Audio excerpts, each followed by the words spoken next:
Don't sign that deal today. The words were quiet, almost lost beneath the soft piano music drifting through the private dining room. Yet they stopped every conversation at the table. William Harrington slowly lifted his eyes from the contract in front of him and stared at the woman holding a silver coffee pot. For a moment, nobody moved. The billionaire's attorneys exchanged confused glances. His executives looked amused. And Naomi Brooks, a black waitress in a neatly pressed uniform, simply stood there with calm eyes and a steady hand. She had spoken as if she belonged in the room, as if she understood something the people around the polished oak table did not. A faint smile appeared on one executive's face. "Excuse me?" he asked. Naomi lowered the coffee pot. "I said you shouldn't sign that deal today." The room fell silent again. William Harrington was not a man accustomed to warnings. At 42, he had built one of the most powerful investment firms in America. Newspapers called him ruthless. Television hosts called him brilliant. Competitors called him dangerous. Most people simply called him rich. Very rich. Today was supposed to be another victory. A $2.4 billion acquisition sat waiting for his signature. Months of negotiations. Hundreds of hours of legal reviews. Endless meetings. Everything pointed toward success. Yet somehow a waitress had just predicted failure. One of the lawyers laughed softly. "And what makes you think that?" Naomi hesitated for only a second. Her eyes drifted toward William's wrist, toward the elegant Swiss watch resting beneath the cuff of his tailored suit. Then she looked away. "Because something doesn't add up." The executive who had laughed shook his head. "That's incredible. We now have financial analysts serving coffee." A few people smiled. Naomi didn't. She quietly refilled a water glass. William watched her carefully. Most people reacted when mocked. They became defensive, embarrassed, angry. Naomi showed none of those things. She simply continued her work. Calm, precise, unbothered. That interested him more than her warning. "Wait!" His voice stopped her before she reached the door. Naomi turned. William slowly removed his watch and placed it on the table between them. The room watched, curious. "You seem confident," he said. "Tell me what my watch says." For the first time, Naomi looked directly at him. Not at the watch, not at the contract, at him. Then she took a slow breath. "Are you sure you want the answer, Mr. Harrington?" For a few seconds, nobody answered. The air seemed heavier somehow. Outside the floor-to-ceiling windows, Manhattan moved as it always did. Yellow taxis drifted through traffic. Pedestrians hurried along crowded sidewalks. Life continued. But inside the private dining room, every eye remained fixed on Naomi Brooks. William Harrington leaned back slightly in his chair. His expression revealed nothing. Years of negotiations had taught him how to hide surprise. Yet something about her composure unsettled him. Most people became nervous under scrutiny. Naomi appeared completely at ease. She stepped closer to the table and looked at the watch resting between them. Still, she did not touch it. "The watch itself is not the problem," she said quietly. "It is what happened to it." One executive rolled his eyes. "This should be interesting." Naomi ignored him. "The strap is damp near the clasp. Not from rain. The weather has been clear all day. Not from washing hands either. The moisture is only on one side." William glanced down. She was right. The leather strap carried a faint dark mark. Barely noticeable. "There is also a fresh scratch here," Naomi continued, pointing without touching. "Very recent. Less than a day old." The attorney sitting beside William frowned. "People scratch watches all the time." "Yes," Naomi replied calmly, "but not usually on that exact spot." The room grew quieter. "And then there is the time." William looked at the dial. "What about it?" "It is 7 minutes fast." A few people laughed. "Maybe he likes being early," someone said. Naomi nodded. That would make sense if Mr. Harrington were always 7 minutes early. But he is not. William felt a strange sensation. Curiosity. She had his attention now. "Go on," he said. Naomi folded her hands in front of her. Someone adjusted that watch recently. Deliberately. Not for convenience. For coordination. The attorney shook his head. You are making assumptions. No, Naomi said softly. I am following patterns. She looked toward William again. Earlier today, you met someone before arriving here. His face remained still. I meet people every day. This meeting was different. Silence. Naomi continued. Private, unexpected, and legal. One executive sat forward. How could you possibly know that? Naomi glanced toward the contract folder near William's hand. Because the watch tells me one story. The folder tells me another. Together they tell the truth. Nobody spoke. Even the executive who had mocked her earlier stopped smiling. Naomi took a slow breath. The person you met was not preparing growth projections. They were preparing protection. William felt the room shift. Subtly. Like a current changing direction beneath calm water. Protection from what? He asked. Naomi's eyes moved briefly toward the acquisition documents. That is the question you should ask before signing anything today. The attorney laughed again, but this time the sound felt forced. Naomi turned toward the door. Thank you for your time, Mr. Harrington. She began to leave. Then she paused. Without looking back, she added one final sentence. The people rushing a deal are rarely the people carrying the risk. And somehow those words lingered in the room long after she disappeared beyond the polished wooden doors. The door closed behind Naomi, and for several seconds nobody spoke. William Harrington stared at the empty doorway. He had spent 2 decades evaluating risk. Entire departments existed inside his company for that purpose. Analysts, attorneys, consultants. Yet a waitress had walked into the room, looked at a watch, and introduced more doubt in 5 minutes than any report on the table. One of the executives finally cleared his throat. Are we seriously entertaining this? The spell broke. A few nervous laughs followed. Papers shifted. Water glasses clinked softly against the polished table. Business resumed, at least on the surface. We have reviewed this acquisition for 6 months, the lead attorney said. Every material issue has been addressed. William nodded slowly, but his eyes remained fixed on the contract. Something felt different now. Not wrong, just incomplete. The sensation irritated him. He was a man who trusted facts, not feelings. Yet Naomi had not spoken emotionally. She had spoken with precision. That was harder to dismiss. He glanced again at the watch resting beside the contract. 7 minutes fast. The detail suddenly bothered him more than it should have. Earlier that morning he had indeed attended an unexpected meeting. Private, confidential, arranged at the last minute. A senior legal advisor from the target company had requested it personally. The conversation had been brief, careful, forgettable, or so he had thought. William picked up the contract and began flipping through pages. The executives exchanged confused looks. William? One asked. What exactly are you looking for? I do not know yet, he replied. The room fell quiet again. Page after page passed beneath his fingertips.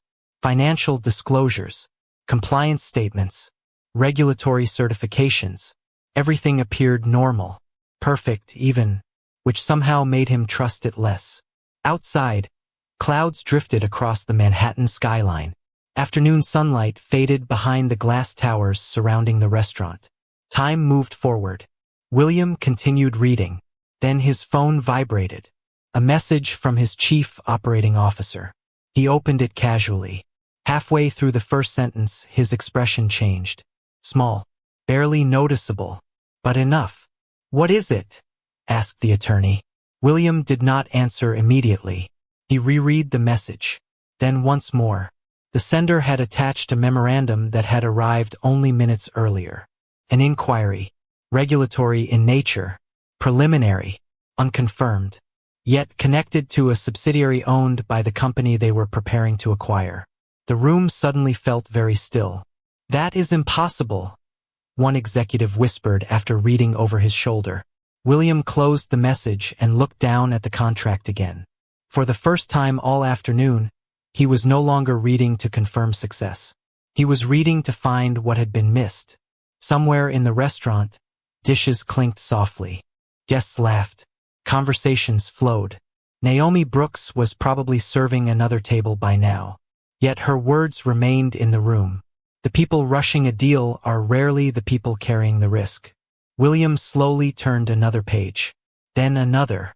And for the first time that day, he postponed the signing. The decision should have taken seconds. Instead, an hour passed. The signatures remained untouched. The acquisition team grew restless. Schedules were adjusted. Calls were delayed. Assistants waited outside conference rooms across the city for updates that never came. William Harrington sat at the center of it all, reading every page as though he had never seen the contract before. The confidence that had filled the room earlier was slowly fading. One executive checked his watch for the 5th time. Another stared out the window at the skyline. Nobody wanted to say it aloud, but everyone was thinking the same thing. A waitress had changed the course of a multi-billion-dollar deal. The thought sounded ridiculous. Yet here they were, still waiting, still reviewing, still searching. Finally, William stopped turning pages. His finger rested on a paragraph buried deep within the legal language.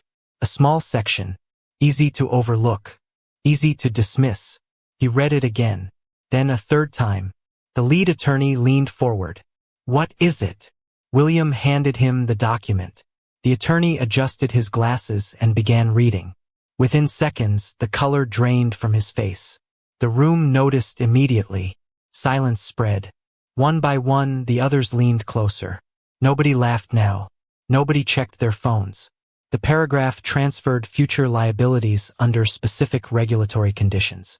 Conditions that appeared unlikely on the surface but suddenly seemed far more relevant after the memorandum William had received earlier. "How did we miss this?" one executive asked quietly. No one answered, because everyone knew the truth. They had trusted the momentum of the deal. They had trusted the reputation of the sellers. They had trusted their own confidence. And confidence often moved faster than caution. William slowly closed the contract. The sound echoed softly across the table. "Contact the legal team immediately," he said. "I want independent verification before anything moves forward." The attorney nodded and stood. Calls began. Laptops opened. Messages flew across networks and offices. The machine of high finance shifted into reverse. Yet while everyone else rushed to investigate the problem, William found himself thinking about something else entirely. Naomi Brooks. Her calm voice, her steady eyes, the way she had never once claimed certainty. She had simply observed details others ignored. That bothered him because it reminded him of someone.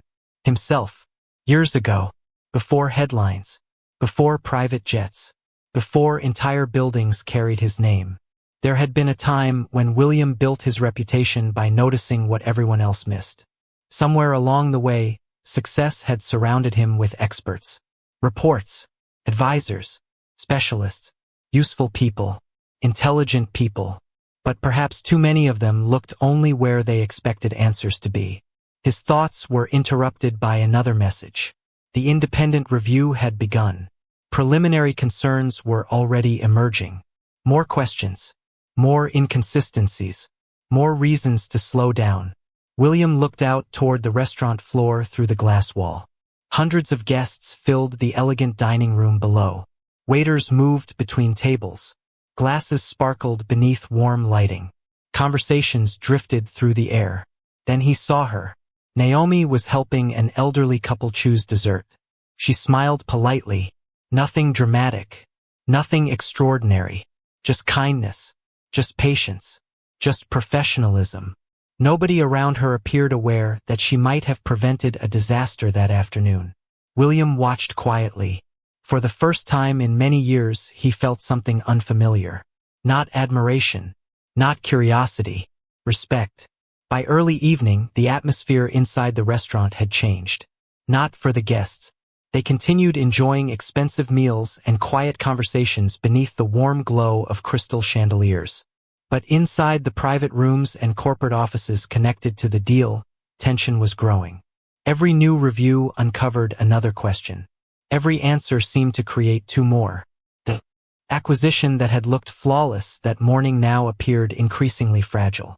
William Harrington stood alone near the window of a temporary conference room the restaurant had provided. The city stretched endlessly before him. Thousands of lights, thousands of stories, thousands of decisions being made at that very moment. Yet his attention remained fixed on a single one. The decision he had not made. His phone rang. It was the independent legal firm. William answered immediately. He listened without interrupting. Occasionally his expression tightened. Occasionally he looked down at the contract resting on the table. When the call finally ended, silence returned. One of his senior executives stepped forward. "Well?" William slowly placed the phone down. "The concerns are real." Nobody spoke. "There are unresolved regulatory exposures connected to two subsidiaries." The executive closed his eyes briefly. Another attorney sank into a chair. Months of work suddenly felt unstable. "How much exposure?" someone asked quietly. William looked at the report. "Potentially hundreds of millions." The room fell completely silent. Earlier that afternoon they had laughed at Naomi Brooks. Now nobody mentioned her name at all. The silence itself said enough. A few minutes later, William made his decision. The signing was suspended indefinitely. Notifications were sent. Meetings were canceled. Investors were informed. Across multiple states, schedules shifted instantly. The deal that had seemed inevitable only hours before was now frozen. William should have felt relieved. Instead, he felt thoughtful. Because the real question was no longer whether Naomi had been correct. The real question was how she had known. Hours passed. The dinner rush reached its peak. The restaurant filled with the sounds of silverware, conversation, and soft music. Naomi continued working as though nothing unusual had happened. She greeted guests, refilled drinks, cleared tables. The world around her remained ordinary. Near closing time, she stepped into a service hallway carrying a tray. There she noticed a young restaurant employee standing alone. The girl looked upset. Her eyes were fixed on the floor. Naomi stopped immediately. "Everything okay?" she asked gently. The employee shook her head. A customer had blamed her for a mistake she had not made. Naomi listened quietly. She did not rush. She did not lecture. She simply listened. Then she offered a few calm words and helped the young woman regain her confidence. Neither of them noticed William standing at the far end of the hallway. Watching. Listening. He had come looking for answers. Instead, he found something unexpected. Character. Naomi treated a nervous employee with the same patience she had shown a billionaire. No performance. No audience. No advantage to gain. Just kindness. William remained still for a moment. Then he looked down at the watch on his wrist. Earlier that day, it had been a symbol of certainty. Now it felt like a reminder. A reminder that the most important details were often the ones people ignored. And for the first time that evening, William decided he needed to learn who Naomi Brooks really was. The restaurant finally began to empty. Chairs were pushed in. Tables were reset for the next day. The city beyond the windows glowed beneath the deep blue of a Manhattan night. Naomi Brooks gathered a stack of menus and carried them toward the service station. It had been a long shift, yet there was no sign of exhaustion in her movements. She worked with the same quiet focus she had shown all day.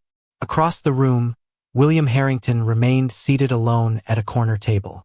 His executives had left hours ago. The attorneys were still reviewing documents somewhere downtown. The deal remained frozen, and for the first time in years, William had nowhere he urgently needed to be. His attention returned to Naomi, not because she had predicted trouble. That part had already been proven. What interested him now was everything she had not said. Most people would have used a moment like that to impress others. They would have explained their brilliance, shared their credentials, claimed credit. Naomi had done none of those things. She had simply returned to work. William stood and crossed the dining room. Naomi noticed him approaching but showed no surprise. "Good evening, Mr. Harrington," she said politely. Can I get you anything else? William glanced around the nearly empty restaurant. An answer. Naomi tilted her head slightly. That depends on the question. For a brief moment, William almost smiled. Fair enough. He looked at the chair across from him. Would you sit for a minute? Naomi hesitated. Then she checked the room. Her duties were finished. The last guests were leaving. Finally, she nodded and sat down. Silence settled between them. Not uncomfortable, just careful. William studied her for a moment. How did you know? Naomi looked out the window. Traffic lights reflected against the glass. I did not know. William frowned. You were right. That does not mean I knew. She folded her hands. I noticed details. Then I asked myself why they existed. William listened. Most people stop when something looks normal, Naomi continued. I pay attention when normal takes too much effort. The answer sounded simple, yet it carried a weight he could not ignore. And the contract? He asked. Naomi shook her head. I never saw the contract. That surprised him. Then how did you know where to look? Naomi smiled faintly. I did not know where to look. I knew where people were trying very hard not to look. William sat quietly. Somewhere in the distance, a siren echoed through the city before fading away. Naomi continued. The rushed schedule, the private legal meeting, the adjusted watch, the confidence in the room. Separately they meant nothing. Together they created a pattern. William looked down at his hands. For years he had built an empire using exactly that philosophy. Patterns, signals, details. Somewhere along the way, success had made him trust systems more than instincts. Naomi had reminded him of something he once understood. Then another question entered his mind. Where did you learn to think like that? For the first time all evening, Naomi's smile disappeared. A shadow crossed her eyes. Small, almost invisible. But William noticed it. And suddenly he knew there was a much bigger story waiting beneath the surface. Naomi did not answer immediately. The restaurant around them had become almost silent now. The last guests had gone home. Staff members moved quietly through their closing routines. Glasses were polished. Lights were dimmed. Somewhere in the kitchen, a dishwasher hummed softly in the background. William waited. He had spent years in negotiations. He understood the value of silence. Sometimes people revealed more during a pause than they did during an entire conversation. Naomi lowered her eyes toward the table. For a moment, she seemed far away, as though she were looking at a different place entirely. I used to work with risk assessments, she said at last. William remained still. In finance. Naomi nodded once. A long time ago. The answer raised more questions than it solved. You worked in finance and now you are serving tables? Naomi smiled gently. Not bitterly. Not sadly. Simply honestly. Life changes. William could hear the weight hidden inside those two words. He did not press. Instead, he listened. I was good at identifying patterns, Naomi continued. That was my job. Numbers. Reports. Market behavior. Human behavior. She glanced toward the window where the lights of Manhattan reflected against the glass. Most people think risk comes from complicated things. It usually does not. Most risk comes from simple things that nobody wants to discuss. William understood exactly what she meant. Entire corporations had collapsed because someone ignored an obvious question. Entire fortunes had disappeared because everyone assumed someone else had already checked the details. What happened? He asked quietly. Naomi released a slow breath. I noticed something once. The words hung in the air. A problem? William asked. A very expensive problem. Her voice remained calm. I reported it. William nodded. And? Naomi looked directly at him for the first time since the conversation began. Nobody listened. The answer landed harder than he expected. Not because it was dramatic. Because it was familiar. He had seen it happen before. Organizations often rewarded confidence more than caution. The person bringing bad news was rarely popular. Naomi continued. The people involved had influence. Titles. Reputation. She smiled faintly. I was younger. Easier to ignore. William felt an uncomfortable thought forming in the back of his mind. What company? Naomi hesitated. Then she shook her head. It does not matter anymore. But to William it suddenly mattered very much. He studied her face. The precision. The discipline. The way she observed before speaking. These were not random talents. They had been developed somewhere. Trained somewhere. Used somewhere. Then a memory surfaced. A distant one. Several years old. An internal report. A warning. A disagreement that had reached executive leadership briefly before disappearing. William frowned slightly. The details were blurry, but the feeling remained. He had seen something similar before. Naomi noticed the change in his expression. What is it? She asked. William leaned back slowly. I think I have heard a story like yours. Naomi looked puzzled. But William was no longer looking at her. He was looking somewhere deeper. Somewhere inside his memory. And for the first time that night, he began to wonder if their paths had crossed long before either of them realized it. For several seconds, neither of them spoke. The restaurant lights dimmed another level as the closing staff finished their work. Outside, the city continued its endless rhythm. Inside, time seemed to slow. Naomi studied William carefully. You think we have met before? She asked. William shook his head. Not exactly. He stared at the reflection of the city in the glass. But I remember a report. Naomi remained silent. Years ago, someone identified a compliance issue inside one of my divisions. The warning moved through management. There was disagreement, arguments, meetings. He frowned slightly as pieces began returning. Then the report disappeared. Naomi looked away. Her expression revealed nothing. A lot of reports disappear. William noticed the answer but did not challenge it. Instead, he continued following the memory. The analyst who wrote it claimed there was a hidden exposure nobody wanted to discuss. Naomi folded her arms lightly. And what happened? William gave a humorless smile. The people above her decided the risk was insignificant. The silence that followed carried its own meaning. William turned toward her. The analyst left shortly afterward. Naomi lowered her eyes. Not exactly. William waited. She was encouraged to leave. The words were calm. Too calm. Like a scar that had healed long ago. Suddenly the pieces aligned. Not perfectly, but enough. William felt a weight settle in his chest. That was you. Naomi did not answer immediately. Then she nodded once. Yes. The admission hung between them. Simple, quiet, powerful. William leaned back slowly. For years he had believed leadership meant seeing everything. Yet here sat a woman whose warning had been ignored by the very system he controlled.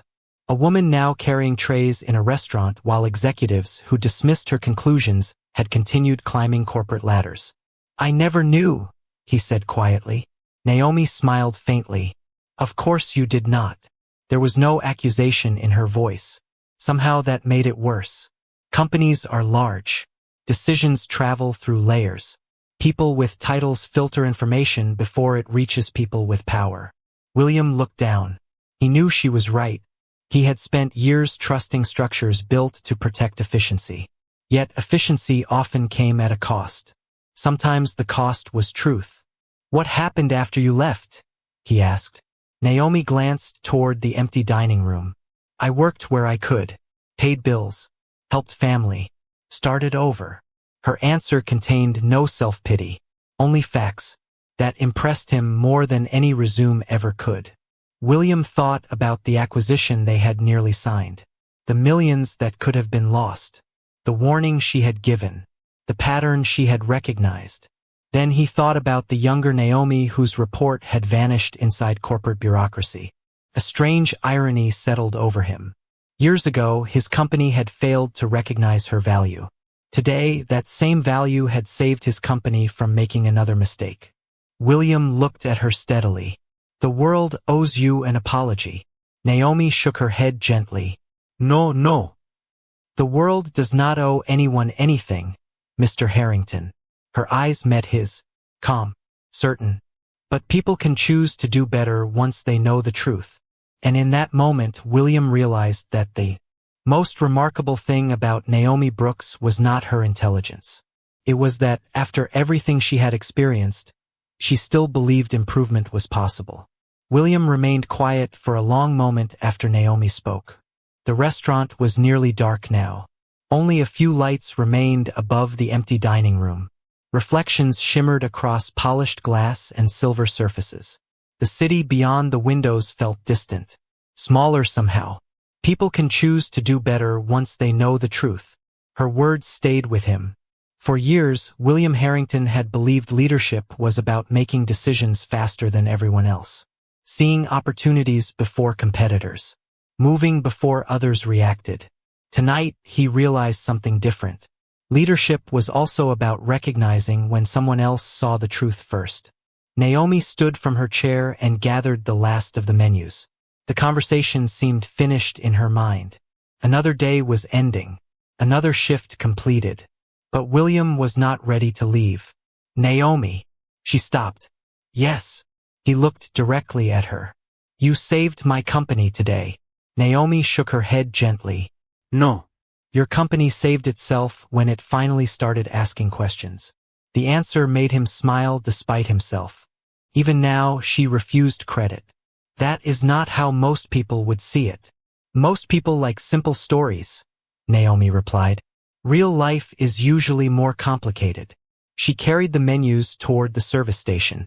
William watched her go. Then he noticed something lying on the table. A folded receipt. Simple. Ordinary. He picked it up. On the back, written in neat handwriting, were 3 words. Check section 14. The same words that had changed everything. William stared at them. Such a small detail. 3 words written on restaurant paper. Yet those 3 words had prevented a mistake that could have followed his company for years. He folded the receipt carefully and slipped it into his jacket pocket. Not as evidence. As a reminder. Naomi returned a few moments later carrying her coat. Good night, Mr. Harrington. William stood. Good night, Naomi. She started toward the exit. Then he spoke again. One more thing. She turned. Tomorrow morning, my office will call you. Naomi immediately understood where the conversation was heading. Mr. Harrington, just hear me out. His voice remained calm. I am not offering charity. I am not offering gratitude. And I am definitely not offering a favor. Naomi waited. I am offering an opportunity to correct a mistake that should never have happened. For the first time all evening, uncertainty appeared in her expression. Not fear. Not excitement. Just caution. William understood. Trust was not rebuilt in a single conversation. Think about it, he said. Naomi studied him for a moment. Then she nodded once. I will think about it. Outside, the city lights reflected across the face of William's watch. The hands moved steadily forward. This time, the watch showed the correct hour. And for the first time that day, so did everything else.